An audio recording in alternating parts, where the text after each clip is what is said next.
C101ની અંદર આપણે પુરાવસ્તુકીય સ્ત્રોતો અને સાહિત્યિક સ્ત્રોતો આ બંનેની આપણે પ્રશ્નોની ચર્ચા કરી દીધી. હવે આપણે એના વૈકલ્પિક પ્રશ્નો વિશેની આપણે માહિતી મેળવીશું. પ્રશ્ન છે, પ્રાચીન ભારતનો ઇતિહાસ જાણવા માટે સાહિત્યિક આધાર સામગ્રી ઉપરાંત બીજી કઈ વિશ્વસનીય આધાર સામગ્રી મળે છે? તો એનો જવાબ છે પુરાતત્વીય અવશેષો. કારણ કે સાહિત્યિક સાધનની આધાર સામગ્રી સિવાય પુરાતત્વીય અવશેષો આપણને મળે છે. બીજો પ્રશ્ન છે, કોઈપણ આધાર સામગ્રીનો ઇતિહાસકારે અને સંશોધકોએ કઈ રીતે ઉપયોગ કરવો જોઈએ? તો એનો ઉપયોગ વિવેકપૂર્ણ રીતે કરવો જોઈએ. ત્રીજો પ્રશ્ન છે,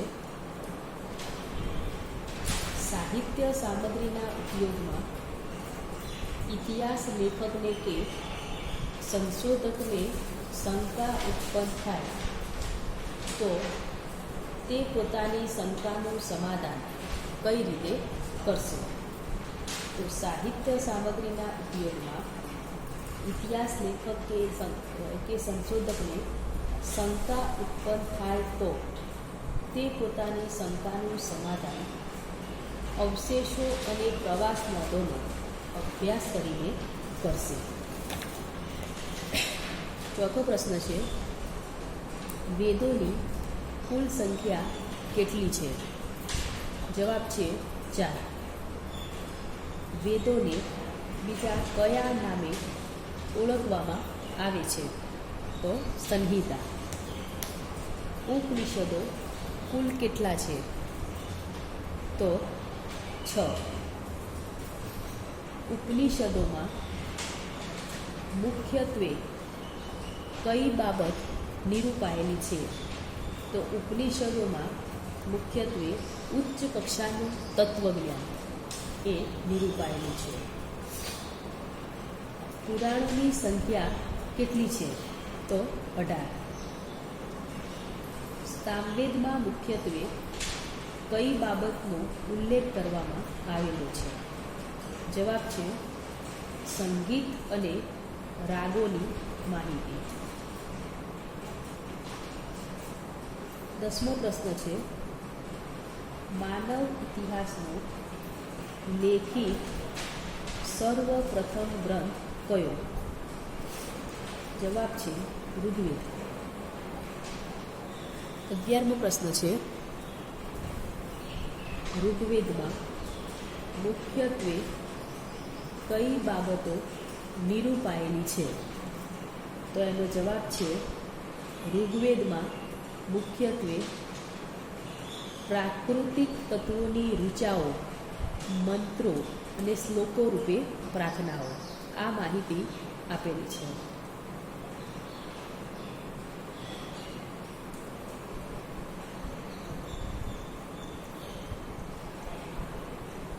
રામાયણ મહાકાવ્યમાં કયા રાજવંશની સવિસ્તાર કથા આલેખાયેલી છે? રામાયણ મહાકાવ્યમાં ઈક્ષ્વાકુ વંશની કથા આલેખાયેલી છે. 13મો પ્રશ્ન છે, શ્રીમદ ભગવદ્ ગીતા કયા ગ્રંથનો એક ભાગ છે?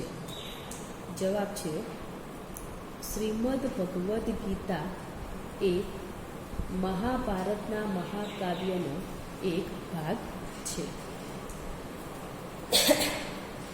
14મો પ્રશ્ન છે, કલ્પસૂત્ર અને 45 આગમોનું સાહિત્ય એ કયા ધર્મના ગ્રંથો છે? તો જવાબ છે જૈન ધર્મ.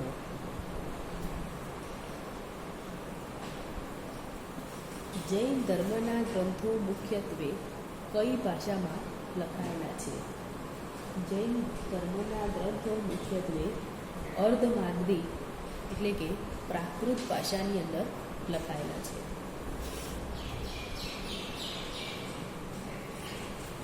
બૌદ્ધ ધર્મના ગ્રંથોમાં કયા ગ્રંથોનો સમાવેશ કરી શકાય? તો ત્રિપિટક. બૌદ્ધ ધર્મના ગ્રંથો મુખ્યત્વે કઈ ભાષામાં રચાયેલા છે? તો જવાબ છે પાલી.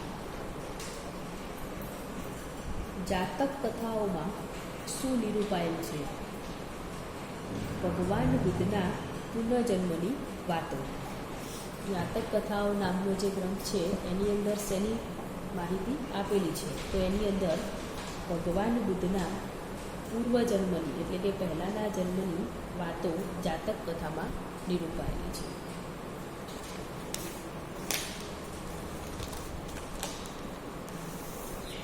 ભારત ઉપરાંત એશિયાના કયા કયા દેશોમાં બૌદ્ધ ધર્મ વિશેષ ફેલાયેલો હતો? ભારત ઉપરાંત એશિયાના દેશોમાં ચીન, બ્રહ્મદેશ, તિબેટ, જાપાન, શ્રીલંકા વગેરે દેશોમાં બૌદ્ધ ધર્મ વિશેષ ફેલાયેલો હતો. પ્રાચીન કાળમાં શ્રીલંકામાં બૌદ્ધ ધર્મના કયા ગ્રંથો રચાયેલા હતા? તો દીપવંશ અને મહાવંશ નામના જે બે બૌદ્ધ ગ્રંથો હતા એ પ્રાચીન કાળમાં શ્રીલંકામાં રચાયેલા હતા. શ્રીલંકા દેશમાં નવો પ્રશ્ન છે. પ્રશ્ન નંબર 21. શ્રીલંકા દેશમાં બૌદ્ધ સાધુઓના નિવાસ માટે શાની રચના કરાઈ હતી? જવાબ છે મહાવિહાર અને ઉત્તર વિહાર. 22મો પ્રશ્ન. દીપવંશ અને મહાવંશ ગ્રંથો ક્યારે રચાયેલા? તો ઈસવીસન પૂર્વેની 3જી સદીમાં. ઈસવીસન પૂર્વેની 3જી સદીમાં દીપવંશ અને મહાવંશ નામના ગ્રંથો રચાયેલા.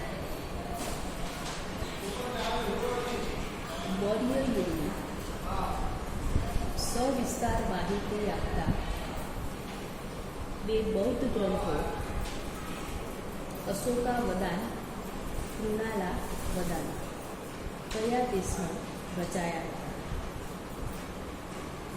તો એ શ્રીલંકા દેશમાં રચાયા હતા. 24મો પ્રશ્ન છે.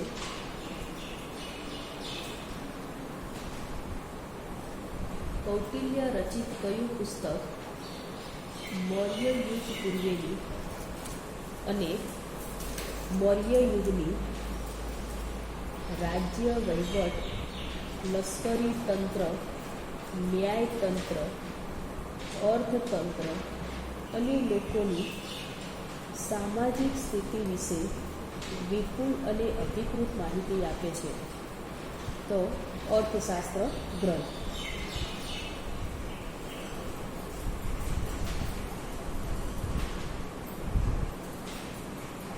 25મો પ્રશ્ન છે. મિલિંદ પન્હો ગ્રંથ કઈ બે વ્યક્તિઓના નામો સાથે જોડાયેલો છે? જવાબ છે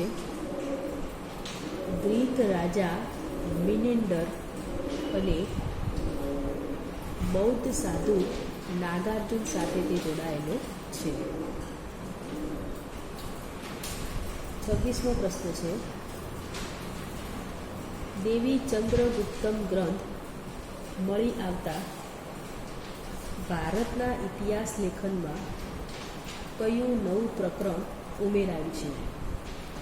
જવાબ છે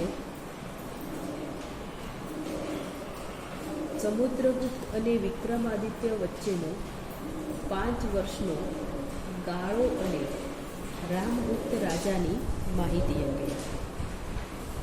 પ્રશ્ન નંબર 27. મહાકવિ કાલિદાસનું સુપ્રસિદ્ધ નાટક માલવિકા અગ્નિમિત્રમનો મુખ્ય નાયક કયા ઐતિહાસિક રાજવંશનો રાજા છે? શૃંગવંશના રાજા અગ્નિમિત્ર. 28મો પ્રશ્ન છે, મનુસ્મૃતિ ગ્રંથનું એટલે કે ભારતનો પ્રથમ કાયદા સંગ્રહ સંકલન કયા રાજવંશ દરમિયાન થયેલું? જવાબ છે શૃંગવંશ. 29મો પ્રશ્ન છે, નીતિસાર પુસ્તકના લેખક કોણ છે? જવાબ છે કામનદત્ત. પ્રશ્ન નંબર 30, પંચતંત્રની વાતો જેવો વિશ્વ પ્રસિદ્ધ ગ્રંથ જગતની લગભગ દરેક ભાષામાં અનુવાદ થયો છે. આ ગ્રંથ કોણે રચ્યો? જવાબ છે પંડિત વિષ્ણુ શર્મા. પ્રશ્ન નંબર 31,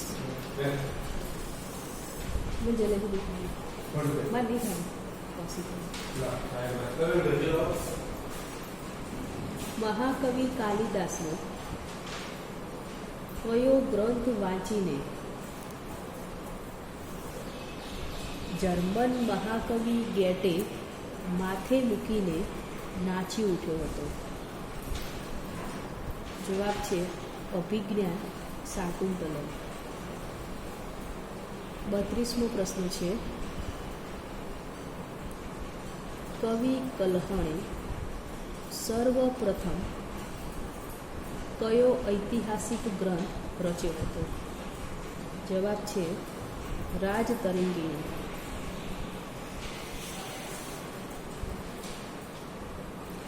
33મો પ્રશ્ન છે,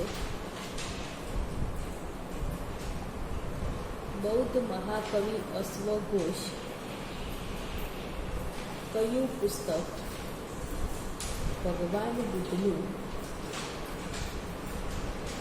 સળંગ અને વિશ્વસનીય જીવન ચરિત્ર આલેખ્ય છે? જવાબ છે બુદ્ધ ચરિત્ર.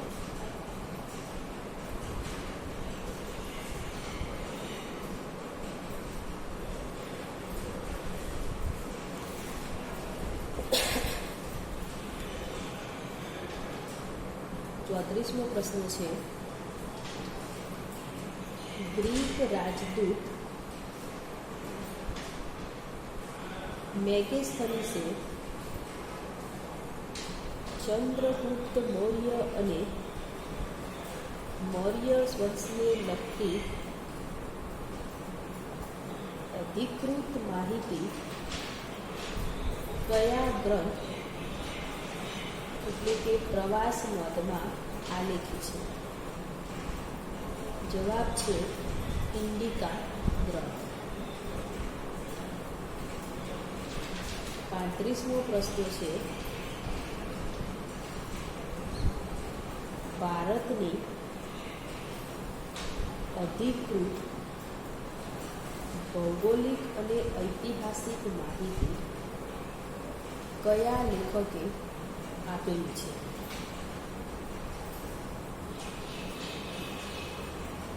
સ્ટ્રેબો. જવાબ છે સ્ટ્રેબો.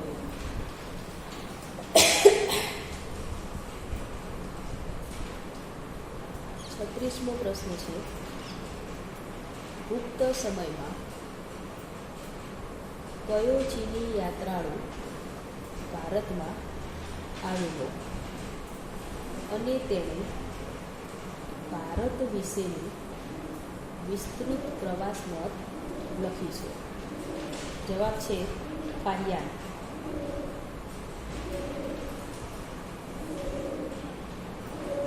ચીની યાત્રાળુ ફાહિયાન ભારતમાં કેટલા વર્ષ રોકાયો? તો ઈસવીસન 399થી 413 એટલે કે 14 વર્ષ સુધી. 38મો પ્રશ્ન છે, સમ્રાટ હર્ષવર્ધનના સમયમાં ભારતમાં કયો ચીની યાત્રાળુ આવેલો અને સિયુકી ગ્રંથ લખેલો? જવાબ છે યુએન શાહ.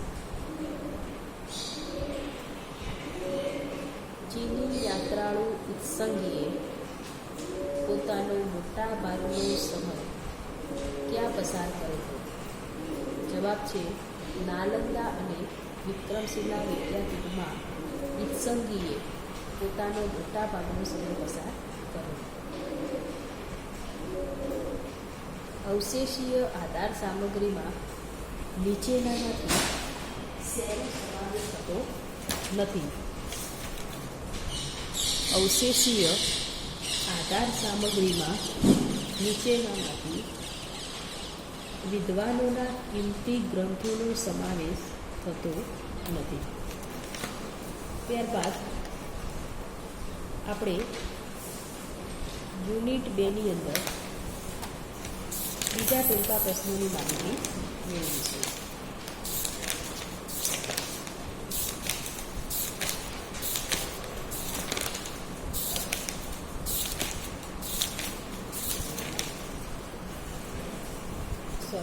યુનિટ 1માં જ છે, યુનિટ 1માં જ માહિતી આપેલી છે. સૂર્યમાંથી પૃથ્વીરૂપી ગ્રહ કેટલા વર્ષો પૂર્વે છૂટો પડેલો? સૂર્યમાંથી પૃથ્વીરૂપી ગ્રહ 2 અબજ વર્ષો પૂર્વે છૂટો પડેલો.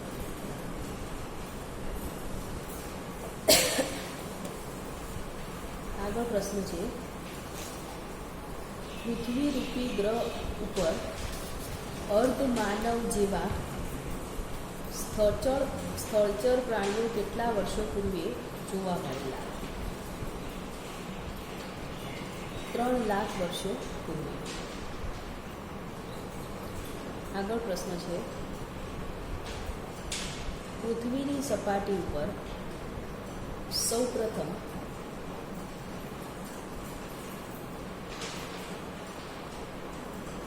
અર્ધમાનવ જેવા કયા પ્રાણીઓ માનવ ઇતિહાસમાં દ્રષ્ટિગોચર થયેલા? ગોરિલા, ચિમ્પાન્જી અને ઉરાંગ ઉટાંગ, આ 3 પ્રાણીઓ દ્રષ્ટિગોચર થયેલા. આગળ પ્રશ્ન છે, પૃથ્વીની સપાટી ઉપર સર્વપ્રથમ માનવ કયો? જવાબ છે જાવા અને નિએન્ડરથલ માનવ.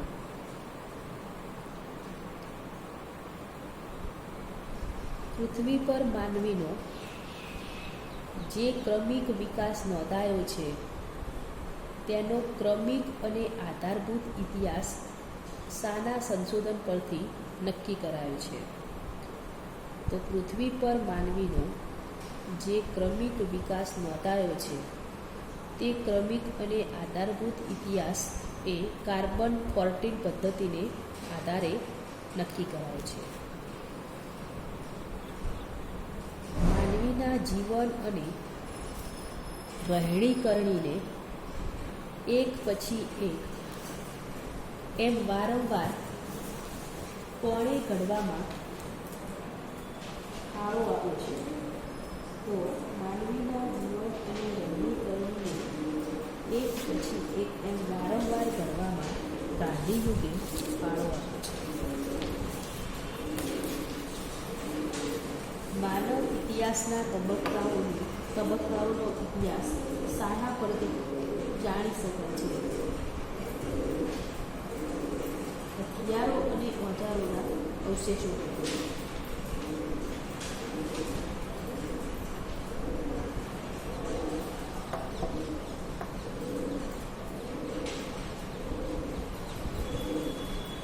પ્રાગૈતિહાસિક યુગને કેટલા વિભાગોમાં વહેંચવામાં આવે છે?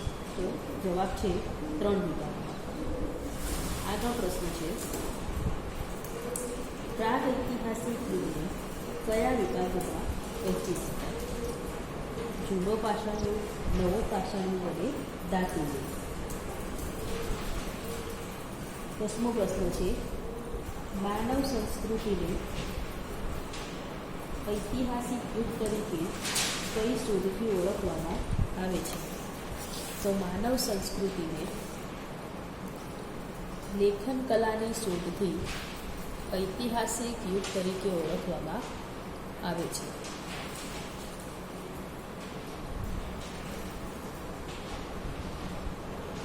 જૂના એટલે કે પુરાતન પાષાણ યુગનો માનવી કેવું જીવન પસાર કરતો હતો?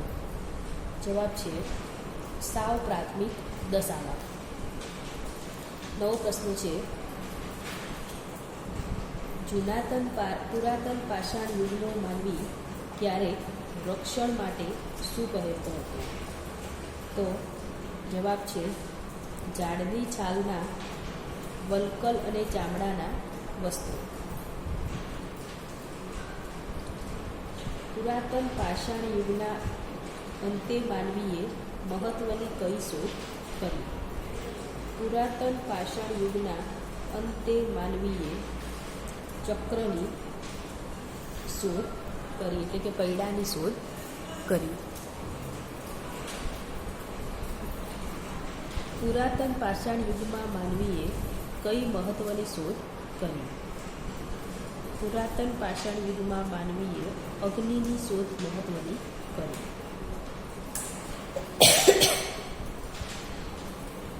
જૂના પાષાણ યુગના માનવીના હથિયારો કેવા હતા? તો અણઘડ એટલે કે ધર્યા વિનાના. નૂતન પાષાણ યુગના માનવીઓના હથિયારો કેવા હતા? તો જવાબ છે ઘડેલા અને ધારદાર. જૂના પાષાણ યુગના માનવી કરતાં નવા પાષાણ યુગનો માનવી કઈ રીતે જુદો પડે છે? જવાબ છે શિકારી માનવમાંથી પશુપાલક માનવી બન્યો. નૂતન પાષાણ યુગની કઈ શોધે માનવ ઇતિહાસમાં જબરદસ્ત ક્રાંતિ સર્જી હતી? જવાબ છે પૈડાની શોધ.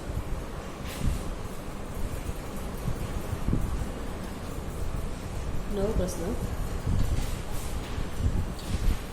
ચક્રની શોધથી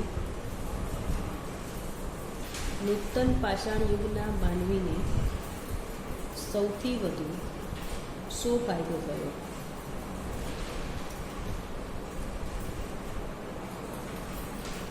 તો ભારે અને વજનદાર વસ્તુઓની હેરફેર ખૂબ સરળ બની.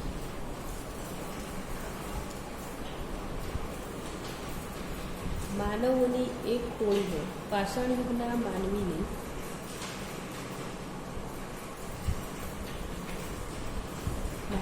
ભટકતા જીવનને કોણે સ્થાયી અને કૌટુંબિક જીવન બનાવ્યું? તો પકવેલી ઈંટોના મકાનો બનાવવાની શોધે.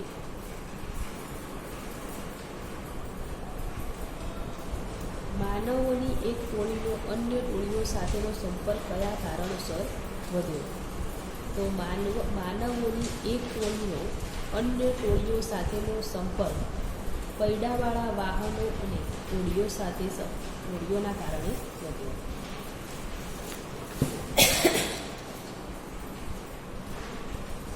22 નંબર છે, નૂતન પાષાણ યુગનો માનવી ખોરાકની શોધમાં ભટકનાર મટી જઈને હવે કેવો બન્યો? તો નૂતન પાષાણ યુગનો માનવી ખોરાકની શોધમાં ભટકનાર મટી જઈને હવે ખેતી દ્વારા અનાજ ઉત્પન્ન કરનારો બન્યો.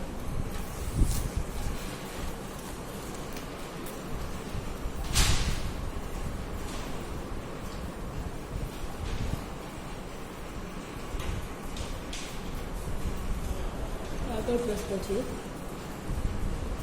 નૂતન પાષાણ યુગના માનવીના જીવનમાં ધર્મનો આવિર્ભાવ સાથી થયો? તો જવાબ છે પ્રાકૃતિક તત્વોનો ભય. પુરાતન પાષાણ યુગ અને નૂતન પાષાણ યુગની વચ્ચે કયો યુગ મૂકી શકાય? જવાબ છે મધ્ય પાષાણ યુગ.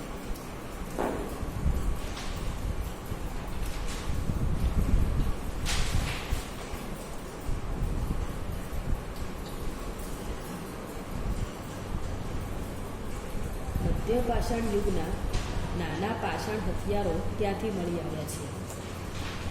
બ્રહ્મગીરી. જવાબ છે બ્રહ્મગીરી અને લાગણજમાંથી મધ્ય પાષાણ યુગના અવશેષો મળી આવે છે. સુપ્રસિદ્ધ પુરાતત્વવિદ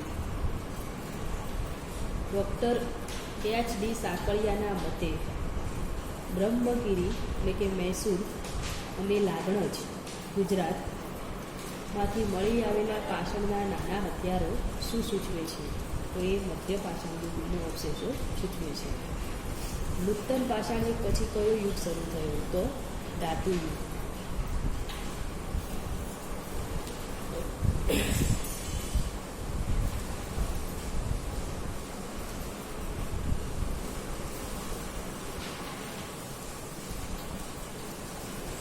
ભારત ભૂમિમાં અતિ પ્રાચીન કાળે કુલ કેટલી પ્રજાઓ ભારતમાં હતી? તો 6 જાતિઓ. ભારતમાં બહારથી સર્વપ્રથમ કઈ જાતિ આવીને વસેલી? તો ભારતમાં બહારથી સર્વપ્રથમ નેગ્રીટો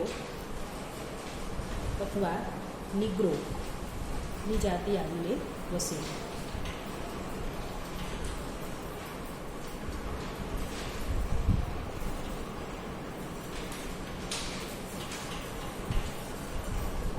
નેગ્રીટો જાતિના થોડા ઘણા લક્ષણો અત્યારે ભારતમાં કયા પ્રદેશની પ્રજામાં જોવા મળે છે? જવાબ છે નેગ્રીટો જાતિના થોડા ઘણા લક્ષણો અત્યારે ભારતમાં અસમ નાગાલેન્ડમાં વસતી નાગ જાતિમાં જોવા મળે છે. ભારત ભૂમિમાં ઓસ્ટ્રિક એટલે કે ઓસ્ટ્રિક જાતિ આવી ત્યારે કયો યુગ ચાલતો હતો? તો નૂતન પાષાણ યુગ ચાલતો હતો.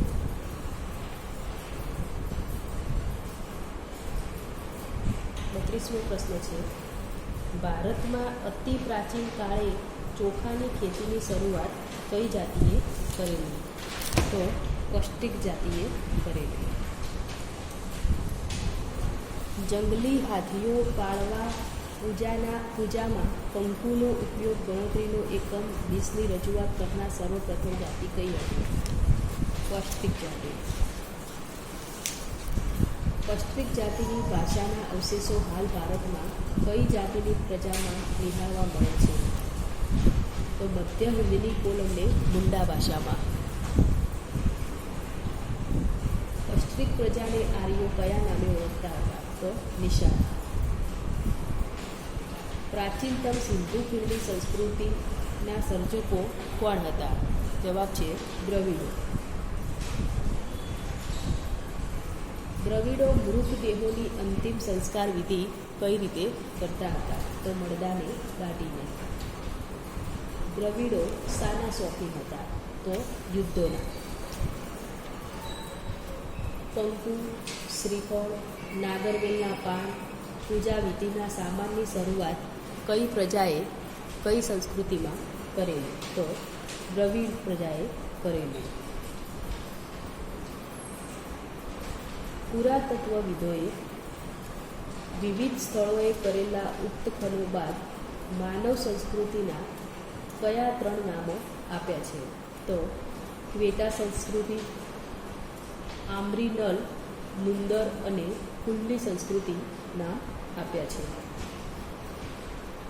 ક્વેટા સંસ્કૃતિ શાના માટે જાણીતી બનેલી?